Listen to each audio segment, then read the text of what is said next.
Hello everyone, on today's video we're going to be taking a look at something that was basically a request. Somebody was asking on one of our recent live streams to kind of go through the different practical test standards that a private pilot would need to follow, as well as kind of the standard procedures linked to them.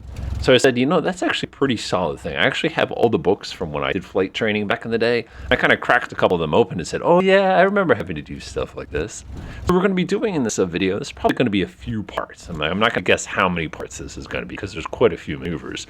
Basically what we're going to do is we're going to take a look at groups of different maneuvers that you're going to be required to do, as well as kind of the standard way that you're supposed to do them. By standard way, keep in mind every flight instructor is going to be a little bit different with some of these things. Okay, so the first technique we're going to look at is what they call a standard takeoff. I know that sounds like something that's like, well, I've done that a few times. And of course there is, what they say, the standard way, the not so standard way, the safe way, and everything along those lines.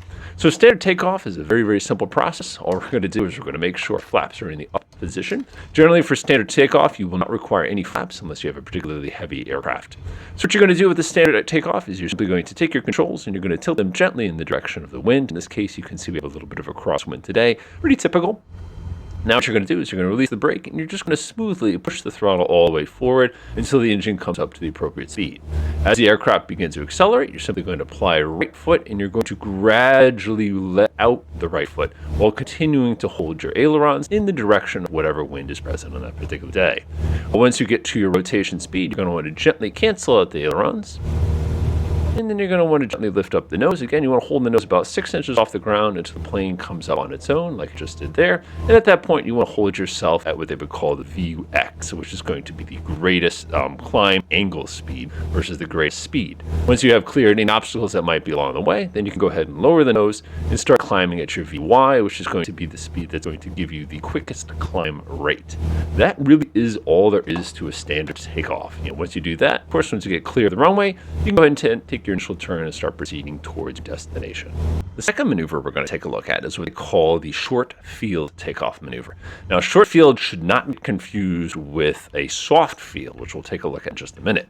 So for a short field takeoff, the first thing you're going to want to do is you're going to want to make sure that your flaps are set in the correct position for takeoff. In this case, I'm going to go ahead and give myself 2 notches of flaps, which is the recommended amount of flaps. Actually, it's a little bit too much. 10 degrees of flaps. Sorry, got my airplanes confused for just half a second there, which is going to be the optimum amount for the short takeoff procedure. Next, what we're going to do is we're going to go ahead and take the brakes and we're going to hold them all the way down and basically stand on those brakes. We're going to do now while we're standing on the brakes, we're going to smoothly apply full power. The entire aircraft is going to crouch down. Once we have confirmed we have takeoff power available, we're then going to release the brakes, apply a little bit of right foot, and as usual, make sure you tip your controls gently in the general direction of the wind that you're coming at. Just like before, the only difference here is once we get to about 50 knots or so, we're going to be lifting the nose off the ground just a teeny tiny bit. Again, about 6 inches is going to be more than ample for that particular thing. Once you've lifted the nose off, the plane should go ahead and take itself off on its own. Once you have done that, you immediately want to pull yourself up to your VX speed, which is going to be the speed that gives us the steepest climb angle, but not necessarily the fastest climb speed, until you're clear of obstacles. Once you are clear of obstacles, you want to go ahead and let that nose come down just a tiny bit. You want to build up a little bit of speed here so that you can safely bring the flaps up. Once your flaps come up all the way, you can go ahead and get to your normal VY speed, which for a Cessna 172 is going to be right around 75 knots. Keep in mind you shouldn't be doing any fancy maneuvers until you clear the end of the runway, and then you can start doing all of your fancy maneuvers. The next maneuver we're going to take a look at is what they call a soft field takeoff. Now, the interesting thing is a soft field and a short field takeoff use a similar technique, but it's just a little bit different. So the first thing you have to know before I even demonstrate the technique here is that when you're on a soft field, what you want to do at all times is hold your elevator or stabilator all the way in up position. The reason we do this is we're trying to stop the aircraft itself from being stuck inside of any root. So I'm actually going to release my brake. So whenever you're taxiing on soft ground, you want to hold that elevator all the way back. Again, like I said, to prevent you from digging anything out. The other thing, too, is try not let the airplane stop. If you do that, you run a very high chance that you're going to dig in, and it's going to be very difficult to get out of it. So you have to find just the right balance of just enough throttle to keep you moving and not, of course, dig in, like I said. So when we actually do our takeoff here, what we're going to do is we're going to always deploy the same amount of flaps that we use for a short field takeoff. For this particular aircraft, you're looking at the magical 10 degrees as well. Again, my yoke is all the way to my chest at this point. Now, here's the thing. When we did the short field takeoff, this is a big difference. We applied full power with the brakes set. You do not want to set full power when you're stopped on soft ground. If you do that, you will become a very strange shaped lawnmower, and it's actually going to do a lot of damage to that very expensive propeller. So what you want to do instead is you want to try to keep the airplane moving at all times. Don't give it full power unless you've got a significant amount of motion already. So I'm already moving pretty good. I'm going to gently apply full power. And again, I'm still pulling my elevator all the way back to my chest. As you start to accelerate, you can start gently pushing the controls forward until you start popping a little wheelie, which is what I'm holding right here. Hang on to this wheelie. It's the strangest sensation. Again, you're trying to stop that propeller from digging. You're also trying to stop the front wheel from digging as well. When the aircraft is ready, it's going to lift a few feet off the ground. When this occurs, you basically hang on to it in ground effect, and then you start climbing at VX. Don't pull the nose up early. If you do that, I promise you, you're going to end up right back on the ground, potentially doing a porpoise maneuver. As with the other takeoffs that we saw a few moments ago, all you're going to do is you're going to climb at VX until you clear of obstacles. Let the nose go ahead and come down. We're going to pick up a little bit of speed here. Don't do anything until you get a little bit faster, and then go ahead and bring up that notch of flaps that you're utilizing. Once it's clear, of course, go ahead and pop your nose up to your VY and continue your climb. So again, very similar to the short field. The only difference is you have to keep the plane moving before you apply full power. The next two maneuvers, I should say, what's a mover? Come also off of the practical standards, and those are stalls. There are two different types of stalls that you're going to have to demonstrate when you go ahead and take your private pilot test. First is called the departure stall. The second is called an approach stall. Some people have also heard the expression power off versus a power on. So first things first, one of the things they're going to be looking for when you're taking pilot's test is that you make sure you do clearing turns.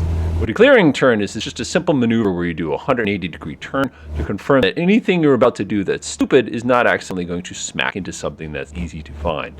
The other thing they're going to be checking is that you select an altitude that makes sense. One of the problems that everybody has is they'll go ahead and do like 1,000 feet off the ground practicing these maneuvers, and you'll fail the test pretty much automatically on account of the fact that you did not consider altitude. Now, according to the test, you basically have to be able to do your stalls without losing more than 100 feet at a time. Now, that's a lot harder than it sounds when you're first learning how to do these kinds of stalls. I'm actually going to send the aircraft the other way. We've completed our two clearing turns. Clearing turns, again, are one of those things that it's going to separate you from the people who've done a lot of flight simulator stuff, because flight simulator folks never think about that. It's just kind of an interesting little thing there. And again, I'm not digging at them. It doesn't really matter because traffic shut off. It's just one of those things for those folks who are looking for their private pilot's license. Don't forget that particular maneuver. Okay. Our two clearing turns are correct. We're going to do our departure stall, I should say, our approach stall first. So what I'm going to do is I'm going to pull the throttle all the way back. If you have a carbureted engine, don't forget to put on your carburetor heat at this time, otherwise you're going to have issues. So what we're going to do is we're going to pretend we're landing and let the plane stall. So I'm going to lower my speed. I'm going to go ahead and put my flaps all the way down. This is if I'm coming in for a landing. That looks pretty good. I'm going to stick my nose up just a teeny tiny bit here. And we're going to go all the way down to slow. Now, one of the things you'll do in your early days of pilot training is to do something called slow flight, where you'll bring the plane down this low and basically sit here on the end of the propeller, going very, very, very slow. Usually the siren is going off the entire time. So to make this an approach stall, what we're going to do is we're going to kill the power the rest of the way, and we're simply going to hold the nose until the plane stalls. We're going to know when we have a stall, when we have a sudden spike in negative vertical speed, and usually the nose drops, assuming our center of gravity is set correctly.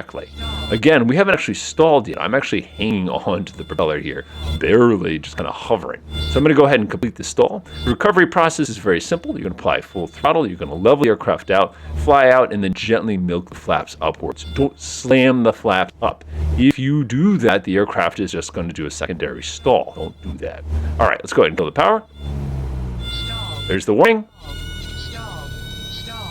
Oh, and there's the stall. Level off, full power. And we're gently going to go ahead and climb back out. Don't touch the flaps until we get a little bit of speed. Stall's been interrupted. Level ourselves off, start building up speed. Notice this thing does not want to accelerate with that much flaps. And now we're just going to go ahead and milk the flaps as in kind of the upward direction. The faster we go, the more flaps that we can go ahead and bring to upward position. The second type of stall that they're going to ask you to do is what they call a departure stall. The departure stall is, in my opinion, one of the most dangerous things you can do with an aircraft because there's a high probability of a spin. When you're doing your initial private pilot flying, you're not going to have to demonstrate spins. The reason for that is that basically you tell them you're going to destroy my avionics if you spin this aircraft, and they tend tend to go, at least tell me what we're supposed to do. The word is pair, by the way. All right, we've regained our altitude. Time to do a departure stall. There's two ways to do departure stalls. So the first method, of course, is to basically take the nose of the plane up, give it full throttle, and you basically sit here on the propeller until the plane stops flying. The trick to departure stall, by the way, is your feet.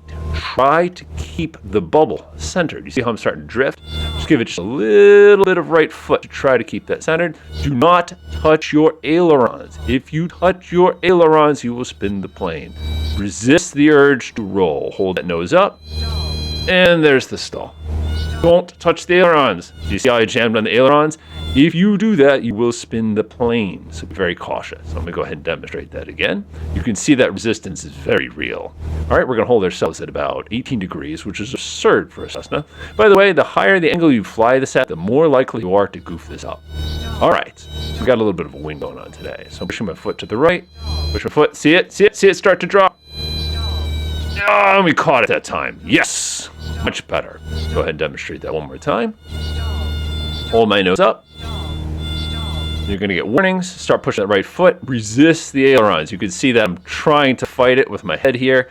Don't do that. That's harder than it looks. You'll see what I mean. Again, use your feet to keep you straight. Lot of foot, lot of foot, lot of foot. And there's drop and resist. You see how the aircraft started to start twisting? You have to be very, very cautious with that. Again, you saw me work on those ailerons, but I had already come out of the stall at that point. So that's the basic departure stall. The more scary departure stall, and honestly, actually not that is the scary one. The easy departure stall is to use this strategy. What you do is you slow the plane all the way down to about 50 knots, and you kind of hold it on its tail here. Just kind of stand, just kind of stand. Give it full throttle. Put your right foot in and pull back as hard as you can. And down we go again. Whoa, there's the spin.